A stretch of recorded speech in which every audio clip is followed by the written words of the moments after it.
Hello welcome my TikTok blog अरे के यो चाहिँ हाम्रो अर्ग्यानिक हो अर्ग्यानिक सिस्नु हो हैन। आज हामी पकाउन गइरहेका छौँ अनि यसको लागि चाहिँ हामीले पर मस्याम बोडी कि खै के बोडी उसिनिरहेको छौँ।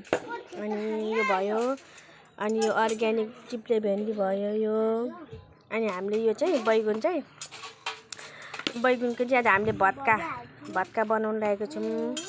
हाम्रो आफ्नै बारीको यो अर्ग्यानिक बैगुन हेर्न सक्नुहुन्छ। अनि भयो चिप्ले भेन्डी, तपाईँलाई म पकाएको पनि देखाउने छु। अहिले हामी चाहिँ के लाउँदैछौँ सिस्नु यहाँ अब पकाउनु रेडी हुँदैछौँ। यसको लागि चाहिँ आलु उसिनिरहेको छौँ। अनि गुन्द्रुकको अचार, अर्ग्यानिक खोर्सानी आफैले फलाएको तिल पो त सिस्नुको लागि चाहिँ हामीले यो बोडी पकाएको छौँ। यो बोडी अब यसमा टक्क हाल्ने अनि मरमसला हाल्ने यो भयो।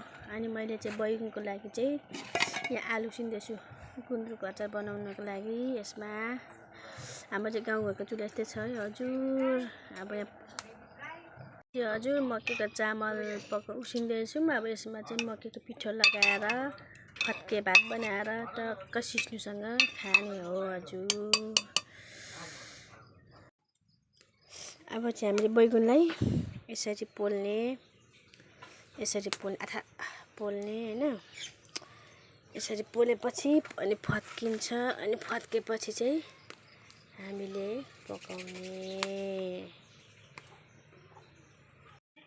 यो चाहिँ हाम्रो यसरी पिठो लाउँदैछौँ यहाँ। मेरो बैगुन पनि रेडी भइसक्यो। यसरी सिस्नुको लागि यहाँ मेहनत हुँदैछ। अब फाइनली बैगुन चाहिँ यसरी हामीले पोलेर बोक्रा तासेर यसरी गर्छौँ होइन। यसरी काट्छौँ।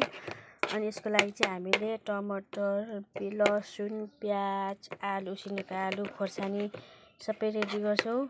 अनि त्यहाँदेखि चाहिँ अब हामी पकाउँछौँ। यसरी पकाएको नि यहाँ देखाउने छु।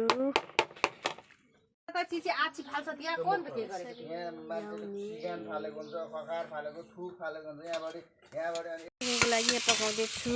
अब यो टक्क लसुन हाल्ने, यसरी लसुन अनि हाल्ने यसरी। ल गाइस फाइनली हाम्रो यो बैगुनको तरकारी चाहिँ रेडी भइसकेको छ यहाँ यसरी। अनि हाम्रो यहाँ सिस्नु पनि रेडी भइसकेको छ।